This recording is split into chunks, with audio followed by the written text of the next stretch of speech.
5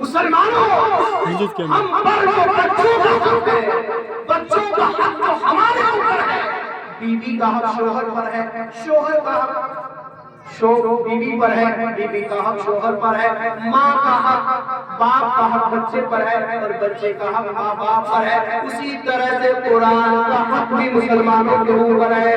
سبحان اللہ. ہم جب مسلمان ہیں تو قرآن کے حق کو کب ادا کریں گے؟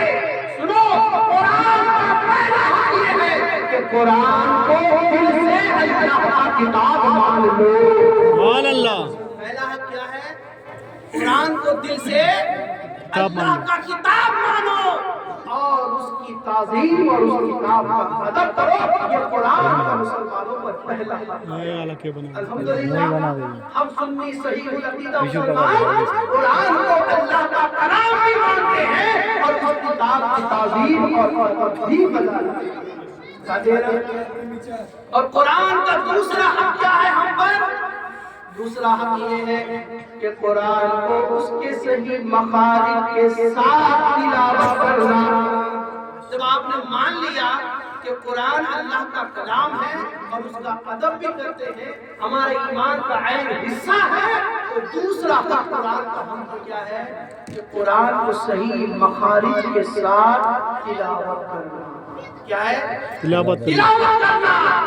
بتاؤ قرآن کی تلاوت کتنے لوگ کر رہے ہیں اور صحیح مخارج کے ساتھ کتنے لوگ تلاوت کرتے ہیں؟ اور ہمارے یہاں تو قرآن پڑھنے والے ایسے لوگ ہیں پتہ ہی نہیں کہ معروف کیا ہے مجہول کیا ہے، جیم سے زال زو میں کوئی فرق نہیں ہے، جو جیسے چاہتا ہے پڑھ لیتا ہے۔ اگر قرآن کے مخارج میں درست نہیں ہوں گے تو نہ آپ کی نماز درست ہوگی نہ آپ کی تلاوت درست ہوگی۔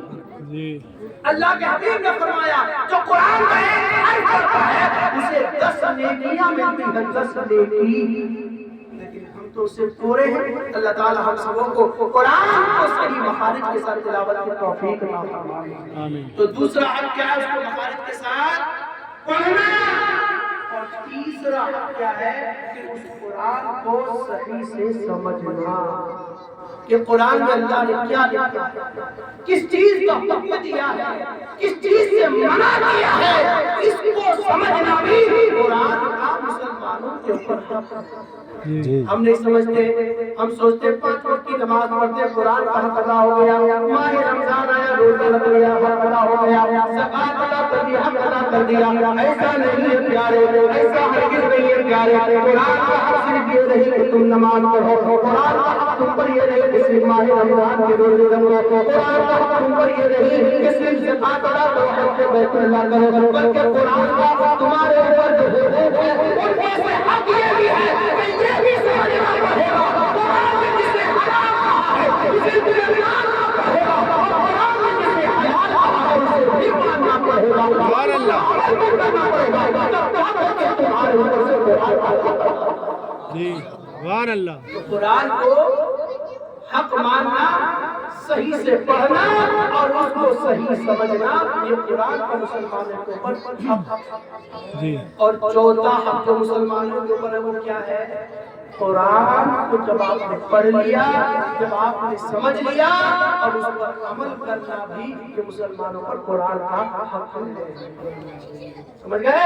جی. اور آخری حق قرآن کا ہم پر یہ ہے کہ جس کو ہم نے مانا، جس کو ہم نے صحیح سے پڑھا، جس کو ہم نے سمجھا، جس پر ہم نے عمل کیا، اور قرآن کی تعلیمات کو دوسروں تک پہنچانا بھی یہ قرآن کا ہم سمجھائیں۔ اس لیے اے مسلمانوں، ماہ شعبان کی شروعات ہو چکی ہے، اپنے اپنے گھروں میں قرآن کی تلاوت کرو۔ قرآن کی اس قدر تلاوت کرو کہ جب بھی آپ کے کوئی بات کوئی گزر ہو تو سمجھ جائے کہ اس گھر سے قرآن کی تلاوت پر صدائی سبحان اللہ. ایک آخری بات کو ایک صحابی رسول ہے بارگاہ رسالت میں صلی اللہ علیہ وسلم میں حاضر ہوئے اور عرض کرنے لگے یا رسول اللہ جب میں اپنے گھر میں قرآن کی تلاوت کرتا ہوں تو میں نے کیا دیکھا کہ میرا گھوڑا جھنجھلانے لگتا ہے. ایک واقعہ یہ ہے کہ گھوڑا مطلب چلانے لگتا ہے اور جب میں قرآن کی تلاوت کو روک دیتا ہوں تو گھوڑا بھی چلانا بند کر دیتا ہے.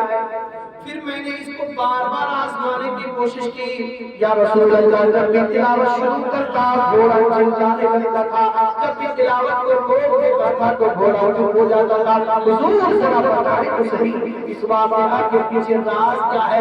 مصطفیٰ کریم صلی اللہ علیہ وسلم نے ارشاد فرمایا اے میرے ساتھی جو تم اپنے گھر میں قرآن کی تلاوت کر رہے ہیں تمہارے گھر پر آسمان سے رحمتوں اور برکتوں کی برسات ہو رہی ہے. نورانی چیزیں تمہارے گھر میں ہو رہی تھی جب نور کی شکل میں رحمتوں کو اترتے ہوئے نور کی شکل میں برکتوں کو اترتے ہوئے تمہارے گھر میں جب گھوڑے نے دیکھا تو چلانا خوشی کے مارے سے چلانا شروع کر دیا اور جب تم نے تلاوت کو روک دیا تو برکتوں کو اترنا بھی رک گیا.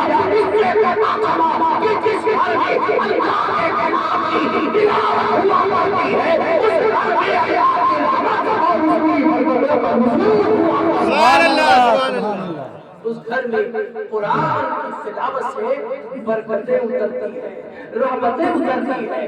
صرف تعویذ لینے سے کاروبار میں برکت نہیں ہوتی صرف تعویذ لینے سے بخار میں شفا نہیں ہوتی صرف تعویذ لینے سے بیٹا وفادار نہیں ہو جاتا صرف تعویذ لینے سے گھر سے بھوت بھاگ نہیں جاتے بلکہ سب تو یہ ہے کہ جس گھر میں قرآن کی تلاوت ہوگی خدا کی قسم بنائے تمہارے گھر سے وہ دکھتی نظر آئے. سبحان اللہ سبحان اللہ. اس لیے اپنے بچوں کو قرآن کی تلاوت کی ترغیب دو اور خود بھی بیٹھ کر قرآن کی تلاوت سے مالامال ہو جائے.